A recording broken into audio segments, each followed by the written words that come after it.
The overall health of a community has a lot to do with the support it receives from the people who live in it.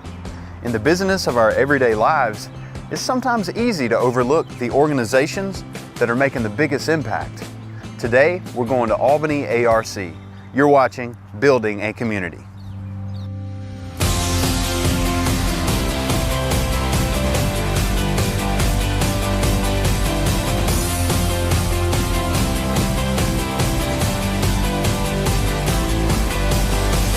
Flint Community Bank. We'd rather be building a community. We're here today with two of my good friends, Deanna Julian and Sonny Slate from Albany ARC. So glad to have you.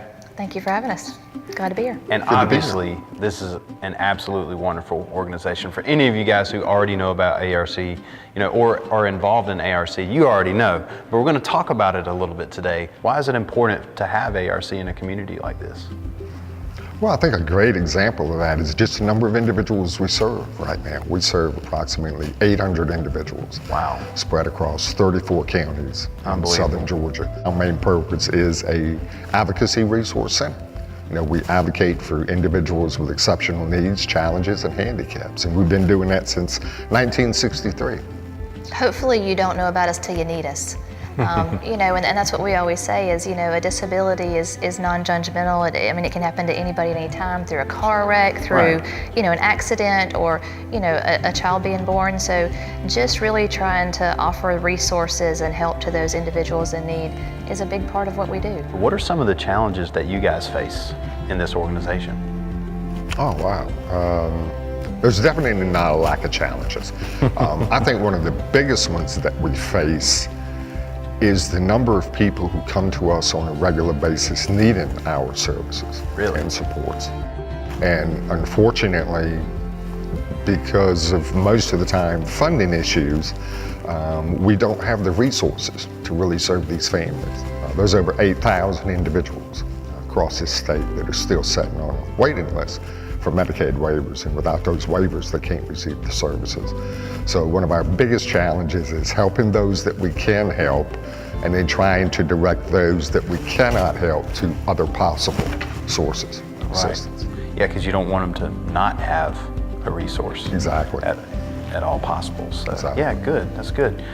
So let's talk about this year. What are you guys excited about this year for ARC in this community? Oh wow, we have so many great things going on. We've purchased Sherwood Lower Campus, which is going to be our Stewart Avenue campus. Right. Our Child Development Center has expanded to, of course, try to meet one of those needs of children on the waiting list for services, for early intervention services, for autism and developmental delays. We are starting a summer camp this summer for children with disabilities, so that'll be something new going on here that will start in June with kids.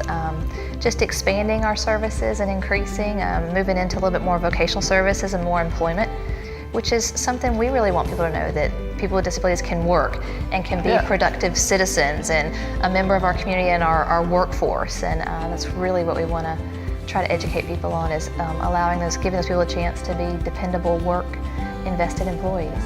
And I truly believe that the more that our community sees that, the more they can see it, the more it becomes a reality to them.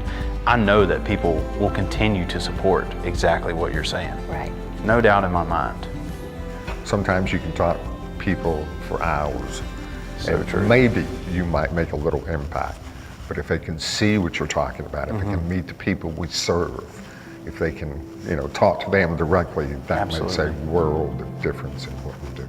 we wish we could help everybody. Right. And that's one thing we would love in a grandiose world where money wasn't an object. We would help everybody, but we kind of have to, help the people we can and try to refer those that we can, or at least provide some sort of support system. So what's the best way for someone to get involved right now? Just come in and fill out a volunteer application and see what they can do to become a mentor, part of our parent support group, help out with some of our efforts as far as expanding our services. We're always looking for people to get involved, either in our advocacy efforts or our volunteer efforts directly serving our individuals. So rather than just having programs for individuals with disabilities, why is it important to involve them with the community in everyday life?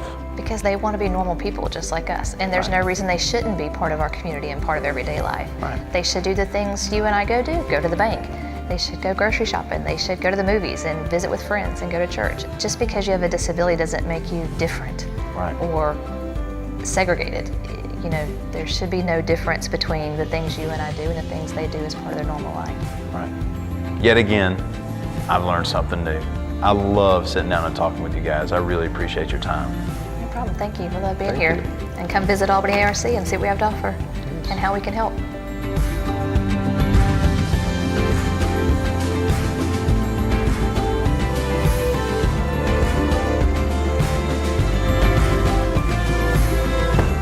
It is so exciting to see the people in our community doing things that are bigger than themselves. Thank you so much for watching, and we'll see you next time.